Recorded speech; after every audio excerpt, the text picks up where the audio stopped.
The room buzzed with excitement as the final preparations for the fundraiser came together. The event was just days away, and everyone at the charity could feel the energy in the air. It was going to be a big night, glitzy, glamorous, and most importantly, it would raise the funds needed to keep their programs running for another year. The charity had always been more than just an organization to its leader Marcus. For him, it was a deeply personal mission. Growing up in a rough neighborhood, he knew firsthand how much of a difference a helping hand could make. He'd seen friends fall through the cracks because no one was there to guide them. That was why, when he had the chance to lead this charity, he jumped at it. It wasn't just about giving back. It was about giving people the opportunities he wished more of his friends had. Marcus was the kind of guy who could light up a room with his laugh, but who also carried the weight of the world on his shoulders. His passion for the cause was contagious, and it had attracted a small but dedicated team. There was Alice, the meticulous event planner who could organize a gala in her sleep. Derek, the tech-savvy volunteer who could make a fundraiser's website look like $1 million even on a shoestring budget. And Mrs. Jenkins, the retired teacher who handled outreach with the kind of warmth that made everyone feel like family. They were an odd bunch, but together they made things happen. And then there was the donor. Mr. Harrington was old money, real old money, the kind of wealth that was inherited, not earned, and that came with a certain set of expectations. He had been a supporter of the charity for years, his generous checks arriving like clockwork. But while he was always polite in public, Marcus had noticed the subtle way his smile never quite reached his eyes when he shook Marcus's hand. It was the kind of look Marcus had seen 100 times before, the one that said, "You're good, but you'll never be one of us." Still, Marcus had learned to navigate those waters. He knew how to keep things professional, how to focus on the mission, and not get distracted by the undercurrents of prejudice that sometimes swirled around him. After all, he wasn't doing this for Mr. Harrington. He was doing it for the kids who relied on the charity's programs, for the single mothers who needed support, for the elderly who just wanted someone to talk to. But as the fundraiser drew closer, Marcus couldn't shake the feeling that something was off. Mr. Harrington had been unusually distant lately. He hadn't attended the last few planning meetings, and when Marcus called him to discuss the final details, his responses were curt, almost disinterested. Marcus didn't want to jump to conclusions, but he knew that when people like Mr. Harrington lost interest, it usually meant something was wrong. The truth came out the day before the event. Alice had just finished double-checking the guest list when Marcus walked into the office, his face ashen. He held a letter in his hand, the kind of letter that started with "Dear Mr. Johnson" and ended with "regrettably." Mr. Harrington was withdrawing his support. There was no explanation given, just a polite but firm note that his circumstances had changed and he would no longer be able to contribute. The news hit the team like a punch to the gut. This wasn't just any donation. Mr. Harrington had been their largest donor for years. Without his support, the fundraiser might not even cover its costs, let alone raise the money they needed. Everyone looked to Marcus, waiting for him to say something that would make it all okay. But what do you say when you've been blindsided like that? When you've worked so hard, only to have the rug pulled out from under you? Marcus felt a wave of anger rise up in him, the kind that made his hands shake and his voice catch in his throat. He knew what this was about. He'd seen it before. This wasn't just about money. It was about control. Mr. Harrington was sending a message. You may run the charity, but don't forget who holds the purse strings. Marcus stared at the letter, his mind racing. He could feel the weight of everyone's eyes on him, the unspoken question hanging in the air. What are we going to do now? He took a deep breath, trying to steady himself. We're not giving up, he finally said, his voice firm. This charity means too much to too many people. We're going to make this fundraiser a success, with or without Mr. Harrington's help. Alice nodded, her eyes bright with determination. "We've come too far to back down now. We can do this." "Damn right we can," Derek added, his usual laid-back demeanor replaced with steely resolve. "We'll just have to get creative. Maybe we can get some of the local businesses to chip in, or reach out to smaller donors." Mrs. Jenkins, who had been quiet until now, spoke up with a smile. "You know, sometimes it's the people you least expect who come through in the biggest ways. Maybe this is a blessing in disguise. It's not about one big donor. It's about all the people who believe in what we're doing." Marcus couldn't help but smile at that. Mrs. Jenkins had a way of putting things in perspective. "You're right," he said. "This fundraiser is about more than just money. It's about showing people what we stand for and why this work is so important." The mood in the room lifted slightly, but the tension was still there, lurking beneath the surface. The fundraiser was going to be a test, not just of their ability to raise money, but of their resolve in the face of adversity. And as much as Marcus wanted to believe that everything would work out, he couldn't shake the nagging doubt in the back of his mind. That night, as he sat in his small apartment, Marcus tried to focus on the positive. He thought about all the lives the charity had touched, all the people who had come to rely on their programs. But every time he started to feel a glimmer of hope, the image of Mr. Harrington's cold, disapproving face would creep back into his thoughts. It wasn't just the money that hurt. It was the knowledge that, no matter how much good he did, there would always be people who saw him as less than. He tried to push those thoughts away, telling himself that it didn't matter what Mr. Harrington thought. But deep down, he knew that it did. It mattered because people like Mr. Harrington had power to make or break a charity, to decide who got help and who didn't. And as much as Marcus hated to admit it, he was afraid of what would happen if they couldn't pull this off. But fear wasn't going to help him now. He needed to be strong for himself and for the people who depended on him. He couldn't afford to let doubt cloud his judgment. The fundraiser was going to happen, and it was going to be a success. He would make sure of it. The next morning, Marcus arrived at the office early, determined to put his worries behind him and focus on the task at hand. The team was already there, and despite the previous day's setback, they were hard at work, making calls, sending emails, and finalizing details. The atmosphere was tense but focused. They all knew what was at stake. As the day wore on, things started to come together. Local businesses were more than willing to donate goods and services, and a few smaller donors had already pledged their support. It wasn't enough to replace Mr. Harrington's contribution, but it was a start. And in the back of his mind, Marcus couldn't help but wonder. Less than break time equals 1.0 / greater than would Mr. Harrington really stay away? Or was he just waiting for the right moment to swoop in and take control again? The thought made Marcus's stomach churn, but he pushed it aside. He couldn't afford to get distracted by what-ifs. There was too much work to do, and the clock was ticking. By the time the fundraiser finally arrived, Marcus felt like he had run a marathon. Every detail had been checked and double-checked, every contingency planned for. But as the guests started to arrive, that familiar knot of anxiety tightened in his chest. This was it, the moment of truth. Would all their hard work pay off, or would it all come crashing down? The event space looked incredible, thanks to Alice's tireless efforts. The decorations were elegant, but not over the top, and the atmosphere was warm and welcoming. Guests mingled, sipped cocktails, and admired the silent auction items, all while a jazz band played softly in the background. From the outside, everything seemed perfect, but Marcus couldn't shake the feeling that something was about to go wrong. He scanned the crowd, looking for any sign of Mr. Harrington, but there was nothing. Just smiling faces and friendly conversation. Maybe, just maybe, they had pulled it off. As the night went on, the fundraiser seemed to be going off without a hitch.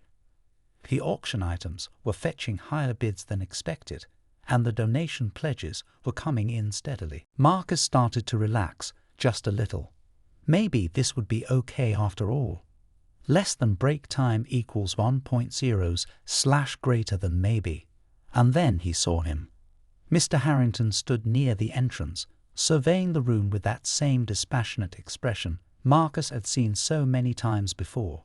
His presence was like a dark cloud over the event, casting a shadow that no amount of positive energy could dispel.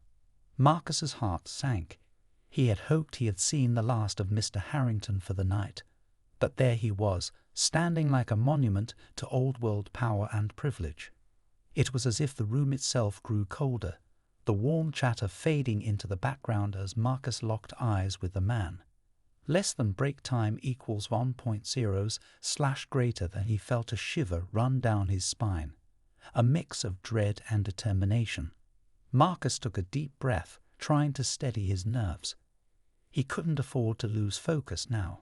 The success of the event depended on keeping things running smoothly, no matter who showed up unannounced. But there was something about Mr. Harrington's presence that gnawed at him. Why was he here? After pulling his support at the last minute, what reason could he possibly have to attend the fundraiser? As Marcus made his way through the crowd, exchanging pleasantries with guests and keeping an eye on the proceedings, he couldn't help but notice that Mr. Harrington wasn't alone. Standing just a few steps behind him was his son Richard, a man who carried himself with the same air of entitlement as his father, but with a sharper edge.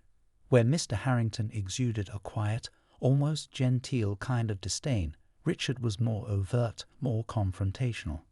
He had a reputation for being ruthless in business and equally uncompromising in his personal beliefs.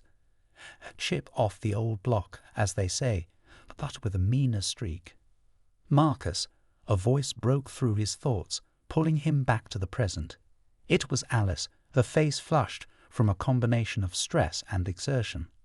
"We've got a problem with the seating arrangements. Some of the guests from the mayor's office didn't get their reserved seats, and they're not happy about it." Marcus forced a smile, nodding as he followed her toward the seating area. "Let's take care of it. The last thing we need is more unhappy people tonight." But even as he dealt with the seating issue, smooth-talking the disgruntled guests, and making sure they were comfortable, his mind kept drifting back to Mr. Harrington. What was his game? Marcus knew better than to assume the man had shown up out of goodwill. There had to be something else, something more sinister behind those steely blue eyes. Less than break time equals 0.5s / greater than. He glanced over his shoulder, catching a glimpse of Mr. Harrington and Richard speaking quietly in a corner, their expressions unreadable. It was like watching two wolves sizing up their prey, deciding when to strike. But Marcus wasn't going to let them get to him. Not tonight, not when so much was at stake. He was determined to keep the event on track, to prove that they didn't need Mr. Harrington's money or approval to succeed. This fundraiser was about the community, about the people who had given their time, energy, and heart to make it happen. And nothing, certainly not a couple of wealthy, prejudiced donors, was going to take that away from them. As the evening wore on, Marcus found himself caught up in the whirlwind of activity, introducing speakers, overseeing the auction, making sure the VIPs were properly entertained. But every so often, his gaze would drift back to Mr. Harrington, who remained a silent observer, sipping his drink and watching the proceedings with an inscrutable expression. It was during one of these moments, as Marcus was preparing to introduce the keynote speaker, that he noticed something odd. Mr. Harrington was no longer standing with Richard. Instead, he had moved closer to the stage, his gaze fixed on Marcus with an intensity that made the hairs on the back of his neck stand up. Less than break time equals 1.0 / greater than. Marcus cleared his throat, forcing himself to focus on the task at hand. "Ladies and gentlemen," he began, his voice steady but his heart racing, "it is my great pleasure to introduce tonight's keynote speaker, a man who has been a tireless advocate for our cause, someone who understands the challenges we face and is committed to helping us overcome them." As he continued, Marcus could feel Mr. Harrington's eyes boring into him, as if he were dissecting every word, every gesture. It was unnerving, to say the least, but Marcus didn't let it show. He kept his tone upbeat, his demeanor professional, even as his mind raced with questions. Why was Mr. Harrington watching him so closely? What did he want? The speech went off without a hitch, and the audience responded with enthusiastic applause. But as Marcus stepped off the stage, he couldn't shake the feeling that something was about to happen, something that would change the course of the night. And he was right. It wasn't long before Mr. Harrington made his move. As the auction was winding down and guests were beginning to mingle once more, Marcus felt a hand on his shoulder. He turned to find Mr. Harrington standing there, a polite but cold smile on his lips. "Mr. Johnson," he said smoothly, "I wonder if I might have a word with you in private." Marcus hesitated, his mind racing with possibilities. He knew this conversation wasn't going to be pleasant, but he couldn't very well refuse. "Not in front of all these people." "Of course," he replied, his voice calm despite the unease bubbling inside him. "Let's step into the back." They walked in silence, the noise of the event fading as they moved further away from the main room. Once they were alone, Mr. Harrington wasted no time in getting to the point. "I'm sure you're wondering why I'm here tonight," he began, his tone measured, almost bored, "especially after our last correspondence."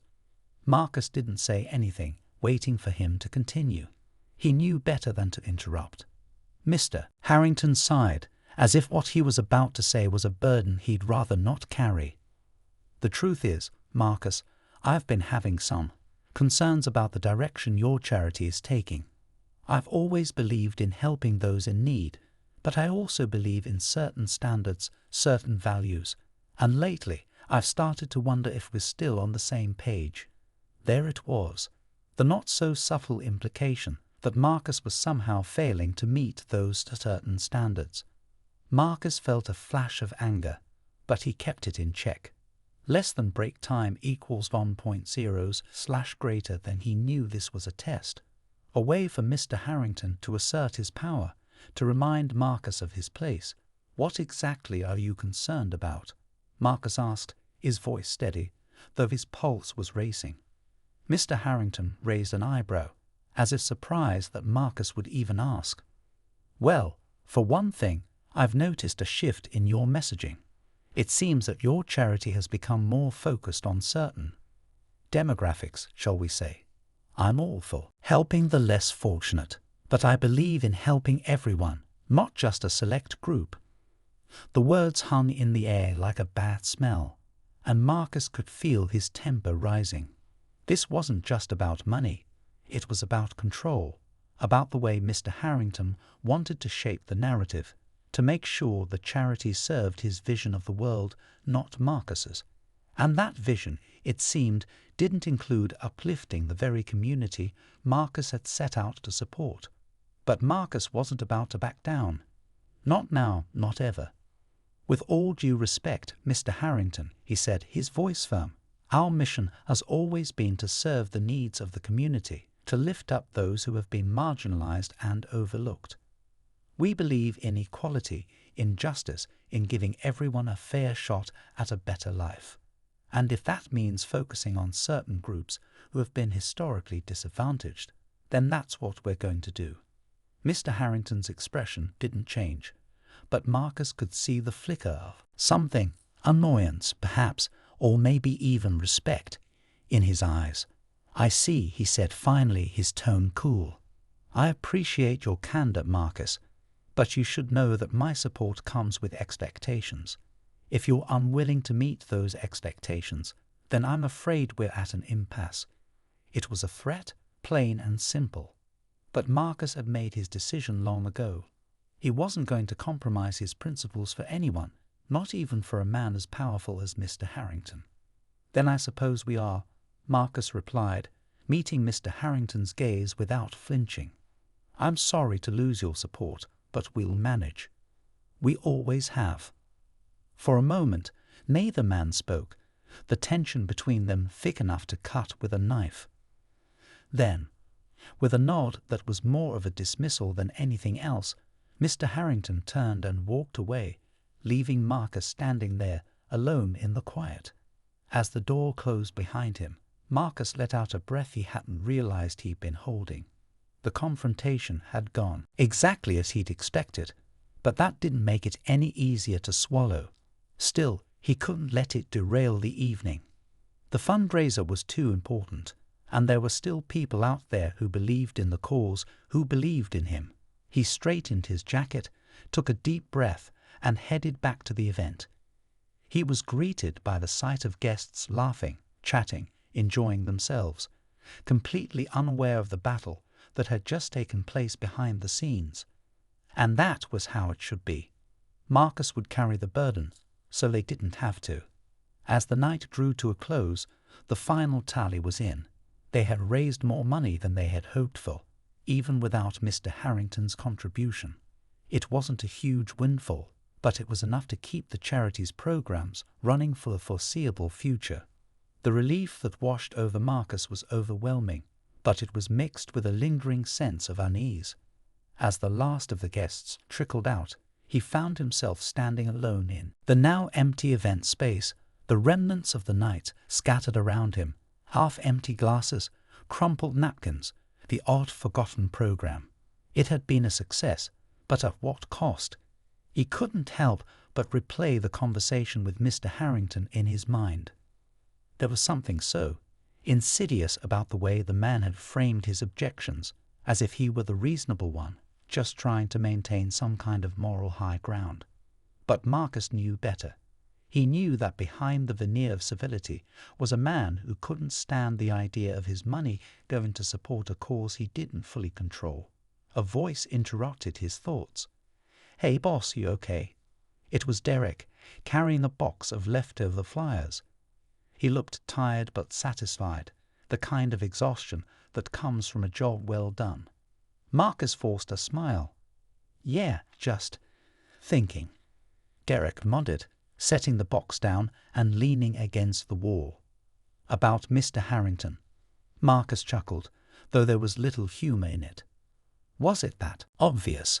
Only to those of us who know you." Derek grinned, but it faded quickly. "You did the right thing, you know, standing up to him like that. It's not easy, but it's important. We can't let people like him dictate how we run this place." "I know," Marcus said, the weight of the night pressing down on him again. "But it's hard not to wonder if I made the right call. We need all the support we can get, and now we've lost our biggest donor." Derek shrugged. "Maybe, but we've still got our integrity, and that's worth more than all the money in the world. Besides, who knows? Maybe something good will come out of this." Marcus looked at him, curious. "What do you mean?" "Well," Derek said, "people notice these things. Word gets around. And there are plenty of folks out there who would rather support a charity that stands for something, that doesn't just bow down to the highest bidder. We might lose some money in the short term, but in the long run, who knows?" Marcus considered that. It was a hopeful thought, one he desperately wanted to believe in. Maybe Derek was right. Maybe this wasn't the end, but a new beginning. "You might be onto something," Marcus said, his smile this time more genuine. "Thanks, Derek. I needed to hear that." "Anytime, boss." Derek clapped him on the back. "Now, how about we get out of here? I think we've all earned a good night's sleep." Marcus agreed, and they both headed for the door, switching off the lights as they went. But as they stepped out into the cool night air, Marcus felt a sense of resolve settle over him. This wasn't over, not by a long shot.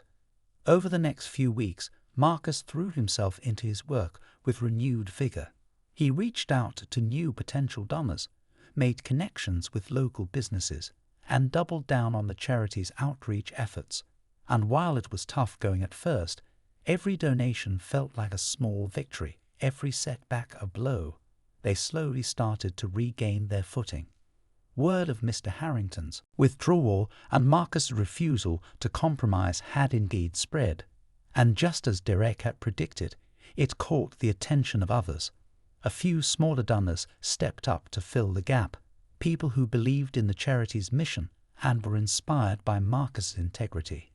It wasn't the same as having a single wealthy backer, but it was a start. One day, a letter arrived at the office. It was from a woman named Evelyn Carter, a philanthropist known for her work in social justice causes. She had heard about the fundraiser and Mr. Harrington's actions, and she wanted to meet with Marcus to discuss a potential partnership. Marcus couldn't believe his eyes as he read the letter. Evelyn Carter was a big deal, someone who had the resources and the influence to make a real difference. But more than that, she was someone who shared his values, who understood the importance of the work they were doing. When they finally met, Evelyn was everything Marcus had hoped she would be: smart, passionate, and completely committed to the cause. She didn't waste any time getting to the point. "I admire what you did, Marcus," she said, after they had exchanged pleasantries. "It takes guts to stand up to people like Harrington, and it's exactly the kind of leadership we need in this fight." Marcus felt a surge of pride at her words. "Thank you, Miss Carter. That means a lot coming from you." "Call me Evelyn," she insisted, smiling warmly. "And I'd like to do more than just offer you my support. I want to help you expand, to reach more people, to make a bigger impact. I think together we can do something really special." It was the kind of offer Marcus had only dreamed of. With Evelyn's backing, the charity could grow beyond anything he had ever imagined. They could reach more communities, provide more services, and make an even bigger difference in people's lives. But more than that, it was validation, proof that standing up for what was right, even when it was difficult, was worth it. Evelyn's partnership brought new life to the charity. They launched new initiatives, expanded their outreach, and started working on projects that had seemed impossible just a few months earlier. The impact was immediate and profound, and Marcus knew that they were on the right path. As the months went by, Marcus often thought back to that night at the fundraiser, to the moment when he had faced down Mr. Harrington and refused to back down. It had been a turning point, not just for the charity, but for him personally. He had learned that sometimes doing the right thing meant taking risks, even when the outcome was uncertain. And he had learned that true success wasn't measured by the size of your bank account, but by the integrity of your actions.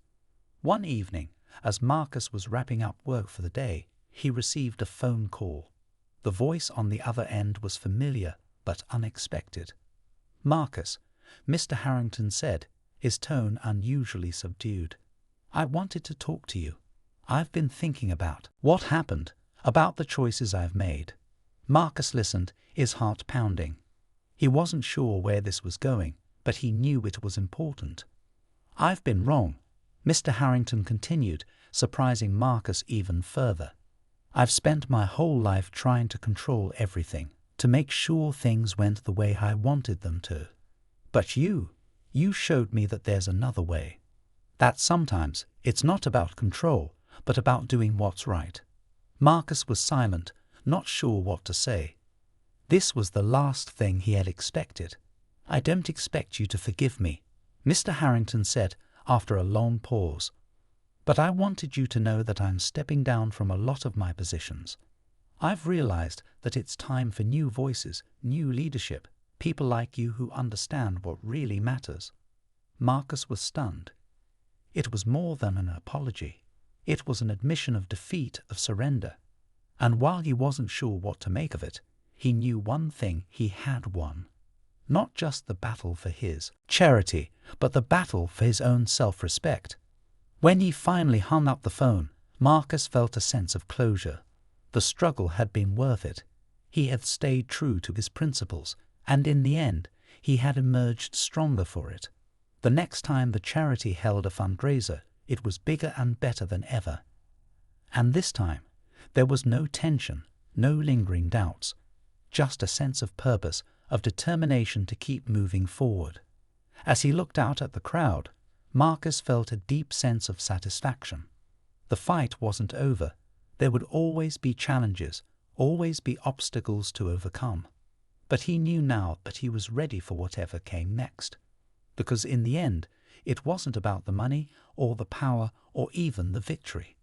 It was about standing up for what you believed in, no matter the cost. And that was something no one could take away from him. The night air was crisp as Marcus stepped outside the event hall, taking a moment to himself.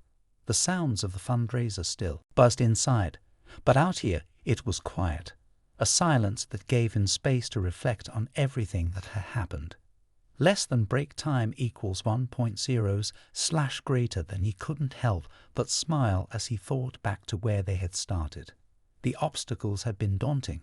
The challenges sometimes felt insurmountable. Yet here they were, still standing, still fighting. He thought of his team, Alice, Derek, Mrs. Jenkins, and everyone else who had poured their hearts into the charity. They had been there through thick and thin, their dedication unwavering, even when the odds seemed stacked against them. It wasn't just a job for them. It was a mission, a calling. And that was something money could never buy. The door behind him creaked open, and Alice appeared, her face lit by the glow of her phone as she checked off the final tasks of the night. "Marcus," she called out softly, noticing him. "What are you doing out here? The party's not over yet." Marcus chuckled, turning to face her. "Just needed a moment to soak it all in, I guess. It's been a hell of a ride." Alice walked over, standing beside him and looking up at the night sky. "It has. But you did it, Marcus. We all did. And look how far we've come." He nodded, his heart swelling with pride. "Yeah, look how far we've come." They stood there in companionable silence, both of them lost in their thoughts. It was a rare moment of calm, and Marcus was grateful for it. The past few months had been a whirlwind of emotions, frustration, fear, determination, and finally triumph. But through it all, one thing had remained constant: their belief in what they were doing. "You know," Alice said after a while, "I was thinking, maybe we should take this momentum and do something big. Like a new campaign, something that really puts us on the map." Marcus looked at her, intrigued. "What did you have in mind?" She smiled, a spark of excitement in her eyes. "I'm not sure yet, but something bold, something that makes people sit up and take notice. We've proven that we can do this, Marcus. Now, let's show the world what we're really capable of." He couldn't help but laugh, not because the idea was funny, but because it was so perfectly Alice. She had always been the one pushing for bigger, better, more. And truth be told, he loved that about her. It kept them all on their toes, always striving for more. "You're right," he said, his voice filled with resolve. "Let's do it. Let's go all in." The decision felt right, like the natural next step. They had weathered the storm and come out stronger on the other side. Now it was time to take that strength and turn it into something even greater. As they re-entered the hall, Marcus felt a sense of renewed purpose. The guests were starting to filter out, but the energy in the room was still palpable. This was just the beginning. There was so much more to do, so many more lives to touch, and he was ready for the challenge. "Marcus," a voice called out, snapping him out of his thoughts. It was Mrs. Jenkins, her ever-present smile beaming as she approached him. "I just wanted to say, I'm proud of you. Of all of us, really. We've done something special here." "Thank you, Mrs. Jenkins," Marcus replied, his voice warm. "That means a lot coming from you." She nodded, her eyes shining with unshed tears. "You're a good man, Marcus. Don't ever forget that." He felt a lump in his throat at her words, but he swallowed it down, not wanting to get too emotional. "I won't," he promised. "And we're not done yet. There's still so much more we can do." Mrs. Jenkins gave him a knowing look. the kind that only comes with age and experience. Yes, there is, but don't forget to take care of yourself too. You can't pour from an empty cup. He nodded, knowing she was right. It was easy to get caught up in the work, to push yourself to the limit in the name of a good cause.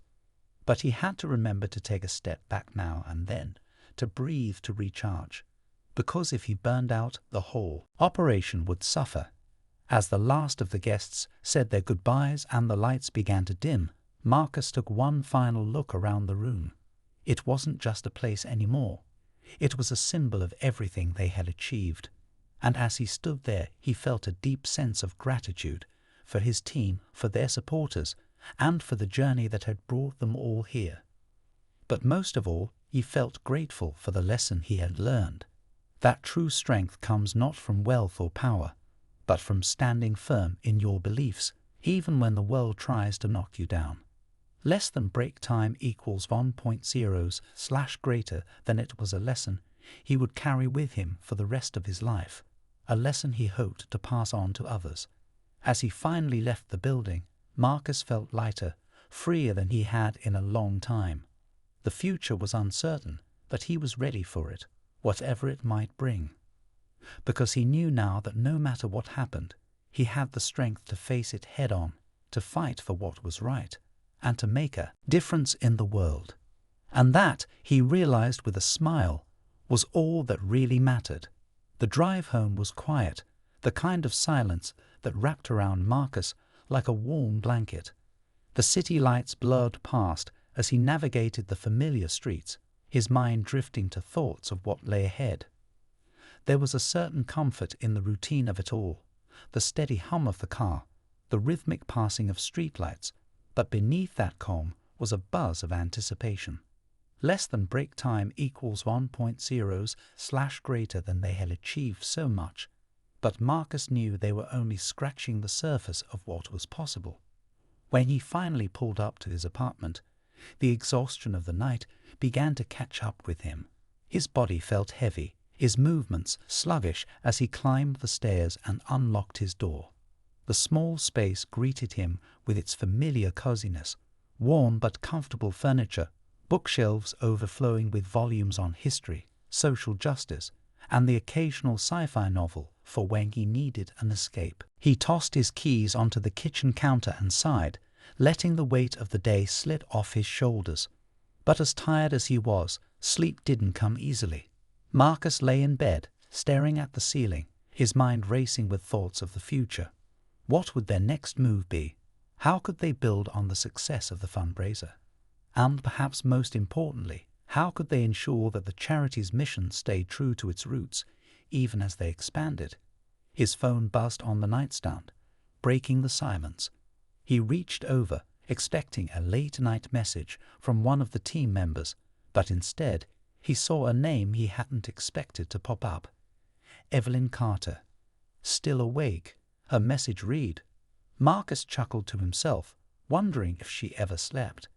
He typed out a quick reply. Barely. What's up? A few moments passed before her response came through. Just thinking about what's next. I know you're probably tired, but I wanted to share an idea with you before I forget. Go ahead, typed back, curiosity piqued. Let's talk about expanding into education, a message began. Specifically, mentorship programs for young people. We've done a great job with community support, but I think there's an opportunity to make an even bigger impact by helping to shape the next generation. What do you think? Marcus read her words and felt a spark of excitement. Education had always been close to his heart. After all, it was education that had given him the tools to rise above his circumstances to become the leader he was today. The idea of mentoring young people, of helping them navigate the challenges he had faced, was something he had always wanted to pursue. I think it's a fantastic idea, he replied, his fingers moving quickly over the keys. We've got the right people and resources to make it happen. Let's start planning. Great. I'll set up a meeting for us to brainstorm with the team. Get some rest, Marcus. We've got a lot of work ahead of us. Marcus smiled as he set his phone down, feeling a renewed sense of purpose. He knew Evelyn was right. There was a lot of work to be done, but it was the kind of work that energized him, that made him feel like he was making a real difference. The following weeks flew by in a blur of meetings, planning sessions, and late-night strategy calls. The idea of launching a mentorship program quickly gained traction, with the team throwing themselves into the project with the same enthusiasm they had shown during the fundraiser. They reached out to schools, community centers, and local businesses, forming partnerships that would help them reach more young people than ever before.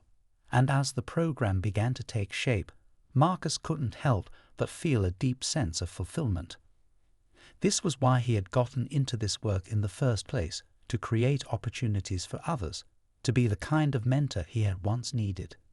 The first group of mentees was small but eager, and Marcus made it a point to get to know each of them personally. He saw himself in their eyes, the same hunger for knowledge, the same determination to succeed despite the odds. One of the mentees, a bright young woman named Asa, quickly stood out. She was smart, driven, and had a passion for science that reminded Marcus of his own love for learning. But she also had a toughness to her, a resilience that came from growing up in a neighborhood where opportunities were scarce and dreams were often deferred. One afternoon, after a particularly engaging workshop, Marcus found himself talking with Aisha about her future plans. "I want to be an engineer," she said, her voice filled with conviction. "I want to build things that make people's lives better. But sometimes it feels like I'm trying to climb a mountain that just keeps getting taller." Marcus nodded, understanding exactly what she meant. "It's not easy," he said gently.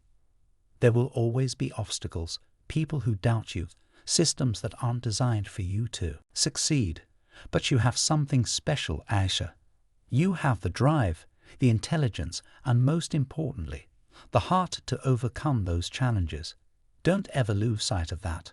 She looked at him, her eyes filled with a mix of hope and uncertainty. "Do you really think I can do it?" Marcus smiled, remembering the countless times he had asked himself that same question. "I know you can, and we'll be here to help you every step of the way." The words seemed to reassure her, and as she left to join the others, Marcus felt a swell of pride.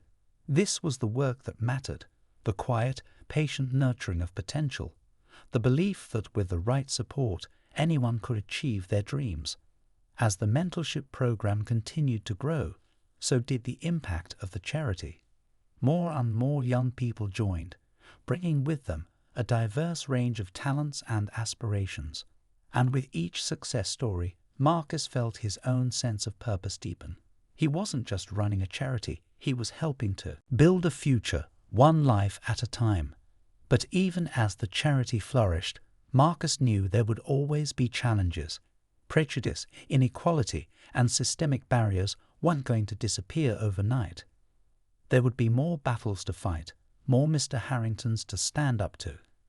But he was ready for that. He had faced down the worst of it and come out stronger on the other side.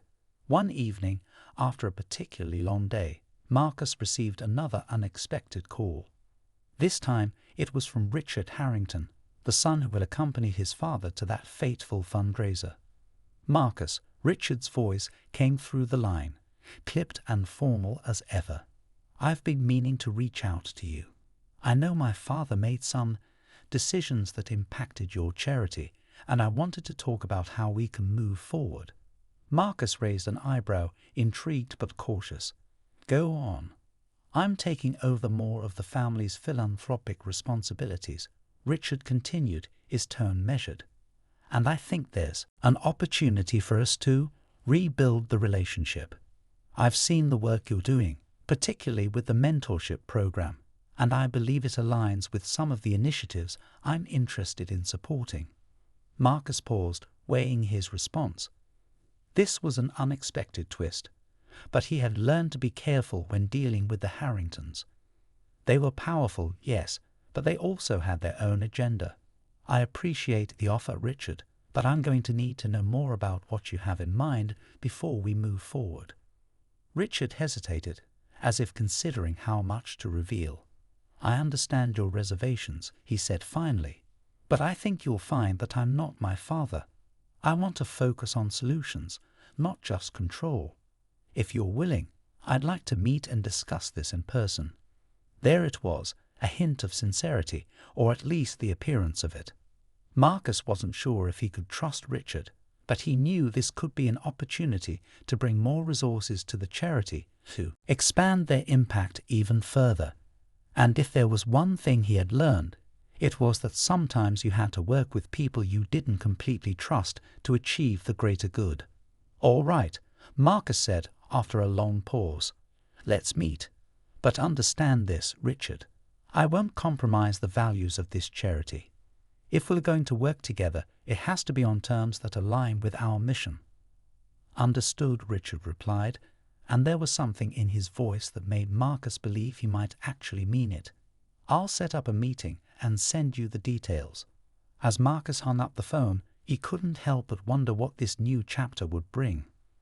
The idea of working with the Harringtons again wasn't exactly appealing, but if it meant more resources for the charity, more opportunities for the people they served, then it might just be worth the risk. And so, as the days turned into weeks and the charity continued to thrive, Marcus found himself once again on the brink of something new, something uncertain. But this time, he felt more prepared, more confident in his ability to navigate whatever challenges lay ahead. Because at the end of the day, it wasn't about the obstacles, it was about how you faced them. And Marcus knew that as long as he stayed true to his values, as long as he kept fighting for what was right, there was nothing he couldn't overcome. The future was still unwritten, but he was ready to write it, one chapter at a time. As the day of the meeting with Richard Harrington approached, Marcus couldn't help but feel a mix of anticipation and caution. He had spent hours preparing, going over every possible scenario in his mind. He knew he had to be on his guard. Richard was no doubt as shrewd as his father, and this meeting could be just as much a test as an opportunity. On the day of the meeting, Marcus arrived early at the upscale cafe where they had agreed to meet. The place was sleek and modern, the kind of establishment where deals were made over lattes and avocado toast. Marcus chose a seat by the window, the morning sun streaming in and casting a warm glow over the polished wood tables. He sipped his coffee, trying to focus his thoughts, to anticipate what Richard might say or do. When Richard finally walked in, he was dressed in a tailored suit that screamed money, but his expression was more reserved than Marcus had expected. There was no sign of the arrogance Marcus had seen in him before, but he knew better than to take that at face value. "Marcus," Richard greeted him with a firm handshake, his demeanor surprisingly cordial. "Thanks for agreeing to meet." "Of course," Marcus replied, gesturing for him to sit. "I'm curious to hear what you have in mind." Richard took a seat, ordering a coffee before getting down to business. "I'll be honest with you, Marcus," he began, his tone serious. "I've been doing a lot of thinking since that night at the fundraiser. My father, he was set in his ways, and I didn't always agree with how he handled things. But it wasn't my place to challenge him. Now that he's stepped back, I want to take our philanthropy in a different direction, one that's more aligned with the kind of work you're doing." Marcus listened carefully, noting the subtle shift in Richard's demeanor. There was a hint of vulnerability there, a suggestion that he might genuinely want to break away from his father's shadow. But still, Marcus couldn't shake his skepticism. "That sounds promising, Richard," he said cautiously. "But I need to know what your goals are. How do you see us working together?" Richard leaned forward, his gaze steady. "I want to focus on impact, not just on writing checks. I've seen the work you're doing with the mentorship program, and I think we can take that to the next level. Expand it, bring in more resources, and create pathways for these young people to succeed, not just academically, but in life." Marcus considered this. It was exactly the kind of expansion he had been dreaming of, the kind of opportunity that could elevate the charity's work to new heights. But he had to be sure that Richard's intentions were as genuine as they seemed. "That's a noble goal," Marcus said slowly. "But if we're going to do this, it has to be a true partnership. I won't allow the mission to be compromised. We need to stay focused on serving the community, on making sure that the people who need our help the most are the ones who benefit." "I wouldn't have it any other way," Richard replied, and for the first time Marcus saw a flicker of something like determination in his eyes. "I want this to work, Marcus. I want to make a difference."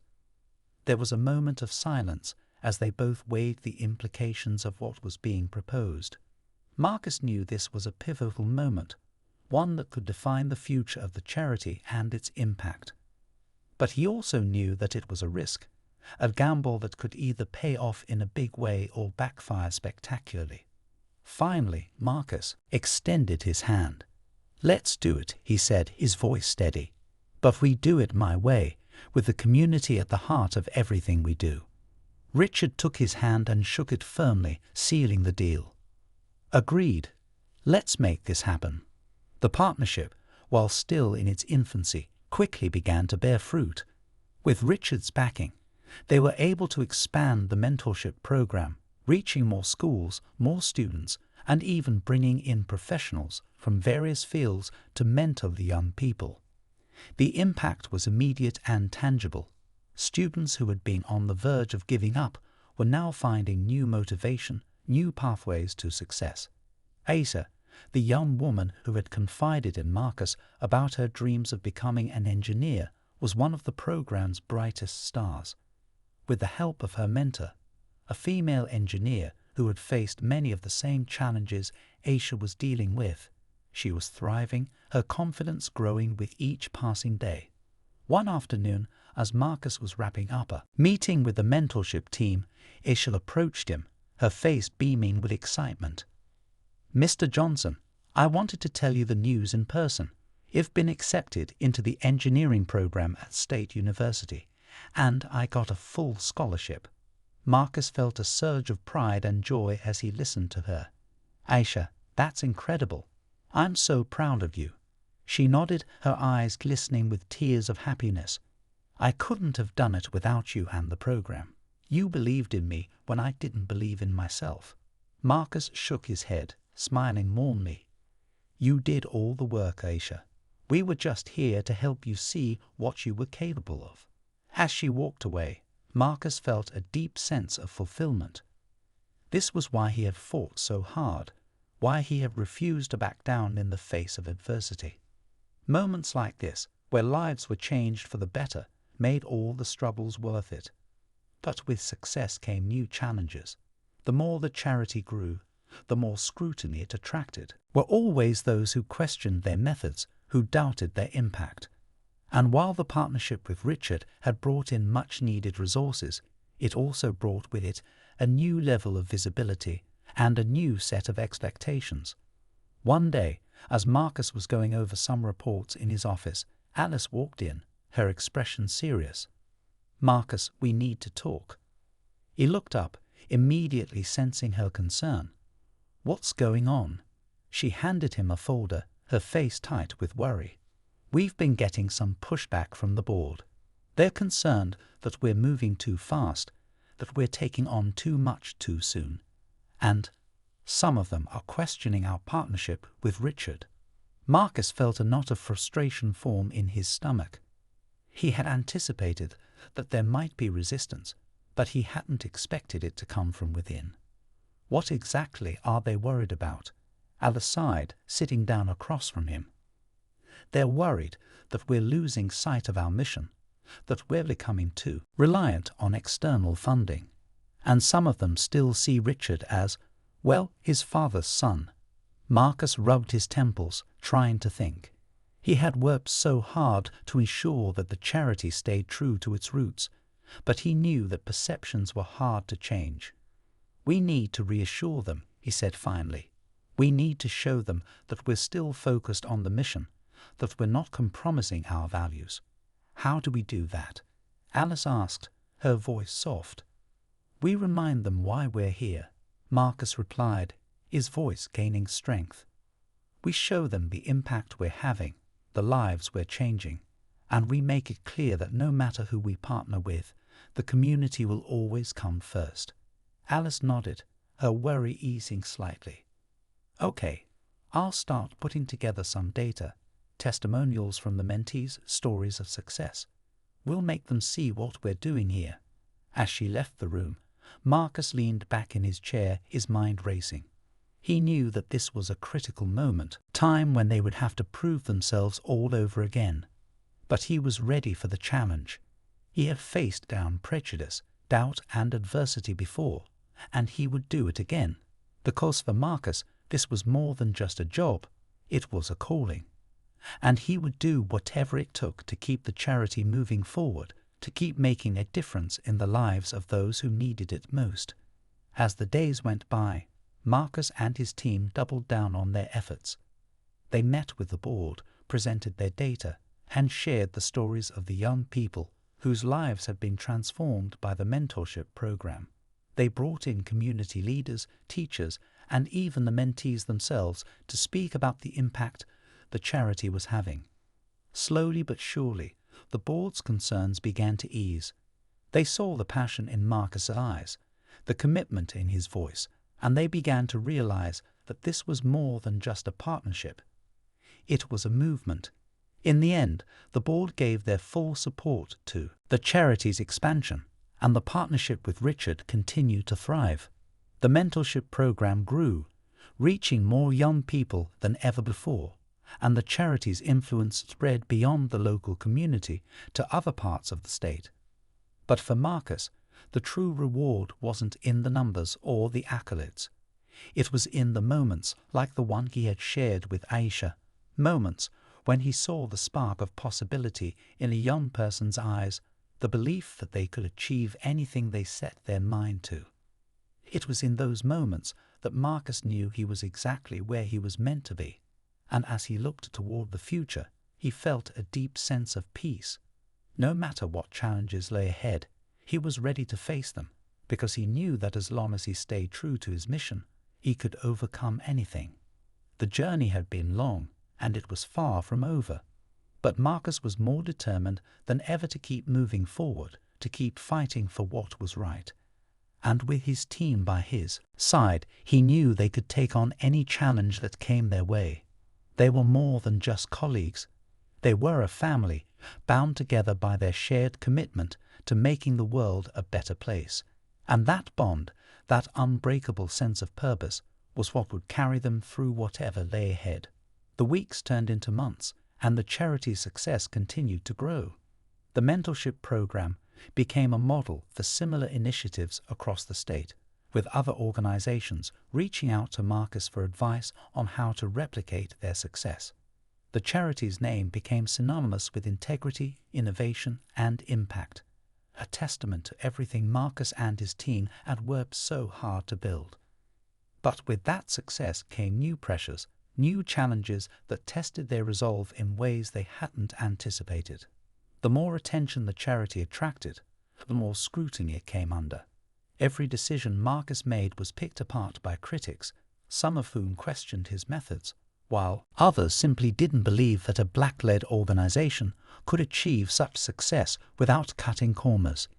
It was exhausting, trying to prove himself over and over again. There were days when Marcus felt like he was fighting a battle on all fronts, against prejudice, against doubt, against the never-ending tide of expectations.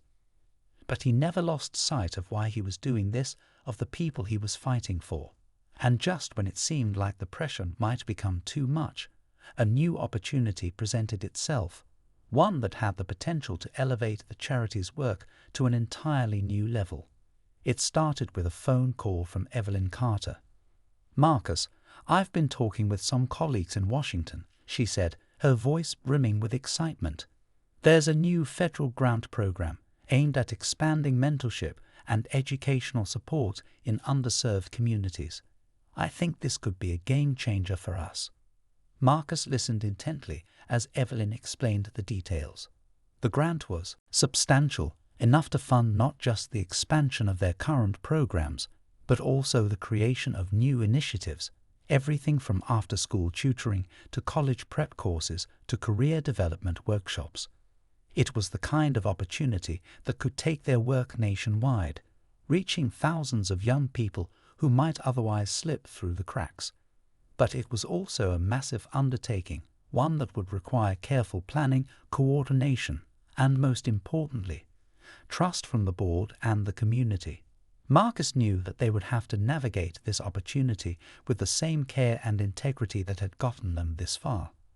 "We'll need to put together a comprehensive proposal," Evelyn continued. "Something that shows not just our track record, but our vision for the future. This grant could change everything, Marcus, but we need to make sure we do it right." Marcus felt a surge of excitement, tempered by the weight of the responsibility that came with it. This was their chance to make a real, lasting impact on a national scale.